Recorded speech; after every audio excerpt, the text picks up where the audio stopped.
Okay, so are you ready to get into it today? Oh, yeah, I've been looking forward to this one. Because today we're diving deep into like how Volkswagen is dealing with all this craziness with the new Yes. U.S. tariffs Right, yeah. You're like, on Mexican imports.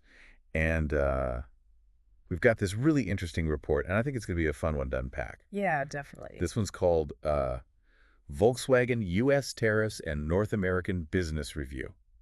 Kitschy. Yeah, and it's pretty wild, honestly. Yeah, Um, so, like, just to set the scene here, yeah, it's kind of like Volkswagen has spent years, building this massive business across North America right. with factories and suppliers and all this stuff. It's huge network, right? Yeah, huge network. And now these tariffs are like, I don't know, just throwing a wrench into the whole thing. Yeah, it's like a big old monkey wrench. So the question is, how do they adapt? Right, and what does it mean for everybody, you know? Yeah, for everybody. Like for Volkswagen, for workers, for us, the people who buy cars. Right, exactly. Yeah. Like, what's going to happen. Is it a big question mark, It's right? like a big question mark hanging over the whole industry right now. Exactly. So to really even grasp this whole thing, Yeah. we need to start with just how big is Volkswagen in North America? Right. Like how exposed are they to these tariffs really? Yeah, like how much are they going to feel this? Right. You know what I mean? Yeah. Like you mentioned their plant down in Puebla, Mexico. Yeah. That's a beast of a factory, right? It's a monster.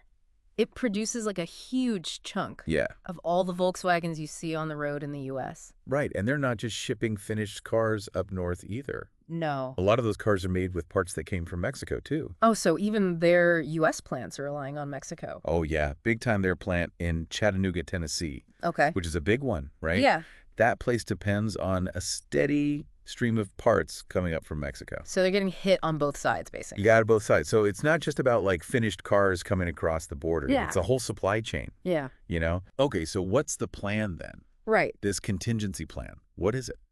So it sounds kind of dramatic, right? Okay. Comprehensive contingency plan. Yeah, it does. But basically, they're trying to limit the damage as much as they can. Right. And right now, the immediate thing is to secure parts from the U.S. Okay. But that's not like flipping a switch, No. They're probably scrambling, trying to find new suppliers, Right. renegotiating deals. They already have maybe even building new factories closer to their U.S. assembly lines. So like a total reshuffling of their whole system. That's a good way to put it. A total reshuffling. Okay, so that's happening. Yeah. But like, is it enough? Yeah. Is it enough? Is it really going to work long term? I mean, And are they underestimating how much all this is going to cost them? yeah, and I mean, let's be real here. Aren't we going to end up paying more for all this? Yeah, like as consumers. Right, like as consumer. Right, that's the question, isn't it? Like Yeah. shifting all this production and sourcing all these materials, Mm-hmm. that comes with its own costs, right? It's like finding new suppliers, Right. building new factories, Mhm. transporting things differently. Yeah. It all adds up, and it's going to be tricky to keep the quality up and the costs down. Right. It's like walking a tightrope. And yeah, it's probably safe to say that at least some of these costs are going to end up getting passed on to us. Oh, I think that's a pretty safe bet. Right. I mean, companies have to make a profit, right? Yeah. So yeah, we're probably going to feel it in our wallets at some point, right? And it's not even just like the price tag on a new car, right? It's much bigger than that. Yeah, Volkswagen has been really vocal about how bad this could be for the entire U.S. auto industry. Oh, yeah. They're not sugarcoating it. They're using words like devastating.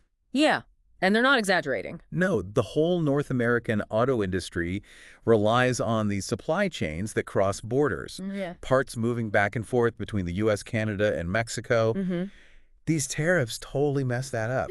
They create bottlenecks. As things slow down, it gets less efficient. Yeah, it's like throwing sand in the gears. Exactly, throwing sand in the gears of a really complex machine. Okay, so it's like a domino effect then. Yeah, that's a good way to think about it. Volkswagen takes a hit, parts get more expensive, cars cost more, and then people buying cars feel it too. Right, it's like a chain reaction. Yeah. One thing leads to another, and it all goes back to these tariffs. Right, and this whole situation, I feel like it's just one example of this bigger trend that's happening. Oh, yeah, for sure. With all this protectionism and these trade wars. Yeah, it's like a pushback against globalization in a way. Right, like we've been moving towards a more globalized economy for decades, Right. and now things seem to be shifting. And Volkswagen is caught right in the middle of it. Right. They're kind of like a case study for how these big global forces can impact a company and an entire industry. Okay, so to sum it all up, All right, let's wrap it up. Volkswagen is scrambling to adapt. Yeah, big time. Jobs are at stake. The whole U.S. auto industry is like bracing for impact. Yeah, battening down the hatches. And it's all because of these tariffs. It all comes back to those tariffs. Yeah, it's a lot to process. A lot to think about. So here's something to think about. Right. Imagine these tariffs just become the new normal. Okay. How does that change the global car market, like 5, 10 years down the line? That's a great question. Do companies start pulling back from this globalized way of making cars? Right. And we end up with these regional car markets instead. Yeah. Interesting. And what does that mean for you when you're buying a car? Yeah. What does it mean for consumers?